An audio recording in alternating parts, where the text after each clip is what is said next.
Appearing only in the retro CD therapy tapes hidden throughout the Pizzaplex, Patient 46 is one of, if not the most mysterious characters in Security Breach. Even though the game has been out for months, we barely know anything about who they are, what they want, or why they seem to be, murdering all of their therapists. There are theories, of course, but pretty much every idea about who 46 is always has a few small holes that make it fall apart. But as I'm sure you can tell if you've clicked on this video, I think I know not only who Patient 46 is, but also how their story connects to Gregory's presence at the Pizzaplex, the missing children of Security Breach, and the world of Five Nights at Freddy's as a whole. Before I get into that, slap that subscribe button, or stab it if you really want to get in the mood, so that you'll be able to catch my future FNAF content, and so that I know that ignoring my homework and sleep schedule in favor of ranting about video games was at least worth it to some people. So what do we know about Patient 46? Well, they seem to be a quiet person who likes the idea of being disguised, and grew up in a great family which they lie about during their therapy sessions for reasons. Multiple therapists mentioned their skill with technology which they supposedly used to create a question and answer program that may or may not be sentient, and hacked the Pizzaplex, creating a glitch that apparently spread a dangerous message through its entire system that the technicians couldn't get rid of. The technicians are aware that it's 46 doing it, having caught them on camera doing the hacking, as well as talking to someone who looks to have rabbit ears. And as soon as rabbits come into play in this franchise, you can safely assume that Vanny and/or a serial killer is involved. And given the disappearing and/or dead therapists, it seems to be hinting pretty strongly to the second option. Fun times. But what's especially interesting are the details in the recordings that make the popular theories about 46's identity not quite fit. So in order to explain who they are, I think it's important to first explain who they're not. First off, Vanny. She seems like a perfectly reasonable candidate, what with the murder, connection to the Pizzaplex, and hacking robots, but then there's the parts that don't quite work, such as why Vanny would be talked to about the hacking and not Vanessa, the one who either looks identical to or is Vanny and works at the Pizzaplex. Why tell the therapist about the issue instead of bringing up the accusation with the assumed perpetrator at work? And why would the therapist ask if 46 knows about the Pizzaplex? The therapist says the technicians think they know 46, but if it really was Vanny, she would mention how it could be because she looks like or is the security guard or something along those lines. On top of this, Patient 46 seems to be on the younger side, with the therapist asking if they have to explain what certain words mean, and 46 not understanding the concept of objective versus subjective. One therapist also mentions how the chair Patient 46 is sitting in doesn't seem to fit them, and while it's a different therapist who comments on Vanessa being comfortable in the chair, it's reasonable to assume that the chairs were either the same or very similar, especially since the tapes seem to all be coming from the same location. And while in the final tape the therapist refers to 46's childhood in the past tense, that could just be in reference to the part of their childhood that they spent with their parents, before the supposed tragedy that 46 lies about took place.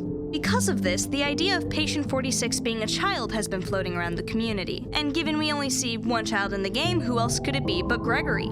After all, he doesn't seem to have any issues with wrecking the animatronics, so the violent streak is definitely there. He presumably appears as a threat in the opening cutscene of the game, something that would make sense if he was known to hack the systems, and we are literally told that Gregory is controlling Freddy in the instructions, which could imply that he's hacked Freddy to control him and force him to help. Not exactly a heroic thing to do. Seems like a pretty done deal, except once again, for a few flaws. After all, why would Gregory be so terrified of being caught by Vanessa or Vanny? Patient 46 has presumably murdered several full-grown adults by this point, so why would this be any different? If he was the hacker, why is he so unacquainted with the security systems of the building? And on that note, why not either hack the doors open or force all the bots to be passive? Why would Freddy be able to forcibly take control to bring Gregory to the first aid station? Gregory also seems genuinely upset in the endings where he watches Freddy die, and Patient 46 is completely unfazed hearing about the disappearances of the therapists. There's also the fact that the animatronics, Vanny, and literal big bad of the franchise William Afton are trying to kill him, and given Patient 46 seems to be helping carry on the legacy of murder and sketchy animatronics, you'd think they, wouldn't be doing that. Like with Vanny, there are too many details about Patient 46 that don't fit with Gregory. At least, not as we see him in-game. Now, I will say that I really don't think Gregory is actually Patient 46, but I do think they are connected in a way to where he technically could be. And this is where the present iteration of Fazbear Entertainment comes into play. As we see in recent games, the Fazbear franchise apparently had a massive resurgence, building new locations, commissioning video games, and apparently only shipping animatronics to people's houses, nothing could possibly go wrong there, but they're also actively and intentionally distributing the glitch trap virus. We hear about this in FNAF VR when Fazbear Entertainment gives the developers old circuit boards to scan, leading to the manifestation of glitch trap in the game and eventual consciousness transfer to Vanny. We see something like this again in Special Delivery, where the company building the animatronics was given circuit boards that spread a virus through their system. And wouldn't you know, but the animatronics in the game aren't particularly friendly. And finally, we come to Security Breach, where we learn from the CDs that Patient 46 has uploaded a virus to the Pizzaplex's animatronics and systems. Patient 46 is working with Fazbear Entertainment to corrupt the technology. But why? Well, Patient 46 is implied to be infected with the glitch trap virus pretty strongly. The question and response program they supposedly made, most likely the way they're communicating with William Afton or someone at Fazbear Entertainment connected to him through the glitch trap virus. Caught on camera talking to someone with rabbit ears?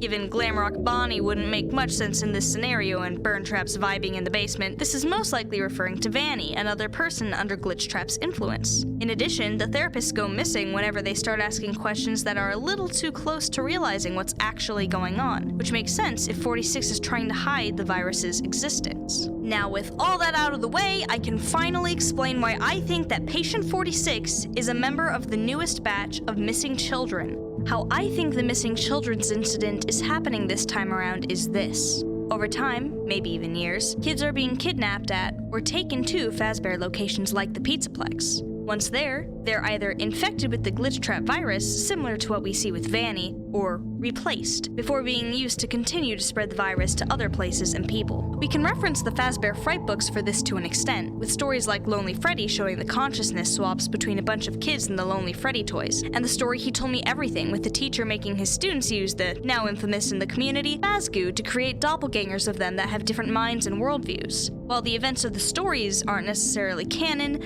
the functions of them are, so these stories could still be saying that Fazbear Entertainment is trying to replace people, and the more people replaced, the easier it is to spread. And as for the choice in victims, well, it would probably be easier to lure in other kids with the help of someone closer to their age. Not to mention you're much less likely to suspect a child for doing something crazy like hacking the entire Pizzaplex or, murder. Now, I can't say for sure what method is being used for child replacement, whether that be a consciousness swap, a robot replacement, Fazgoo, or some combination of the three, since all of them have their own evidence towards them, but it seems incredibly likely that something along these lines is what's happening to the kids who go missing, like Patient 46. And this is where Gregory comes in. On the newspaper at the end of the escape ending, we see a total of 9 silhouettes, one of which looks a lot like Gregory, and the headline, "Local residents continue to disappear." The word continue implies that the disappearances have been happening for a while, allowing for what seems like a year and a half of therapy sessions from 46, and the image implies that someone cared enough about Gregory to report him going missing, someone Gregory either wasn't able to get back to after leaving the Pizzaplex, or someone he doesn't remember because he's not the original Gregory.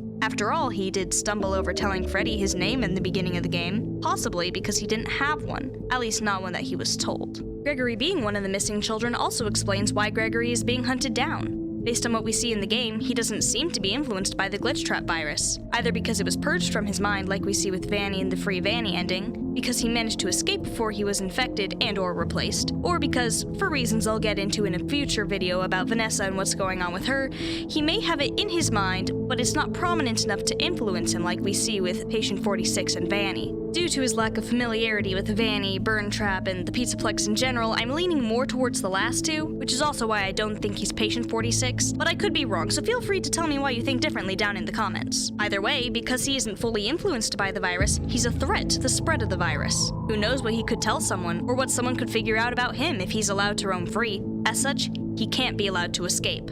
As for the original missing children, the ones who were replaced, if they're still alive, it's likely they're in a similar situation to Vanny. If they're not, well, according to the message logs you can collect in Security Breach, some of the arcade machines at the Pizzaplex have been acting up, and the blob in the basement doesn't seem particularly fond of Afton, for understandable reasons, or Gregory, who is potentially one of the replacements. There's also the other animatronics at the Pizzaplex to think about. Or maybe they're being used for some other purpose. Either way, their fates aren't likely to be that much better than those of the original missing children's incident. But to figure that out for sure, we'll have to wait and see. Speaking of wait and see, I'm gonna have to wait and see if this theory is either made completely irrelevant by or is actually agreed with by Game Theory's Patient 46 video. And in the 1 in a million chance that MatPat is seeing this before Saturday and needs more people for his theory livestream, I know someone who has ideas who would be free to show up. Anyway, if you enjoyed my video, make sure to hit that subscribe button because I've got more videos like this and others on the way, once I catch up on homework. Catch you later.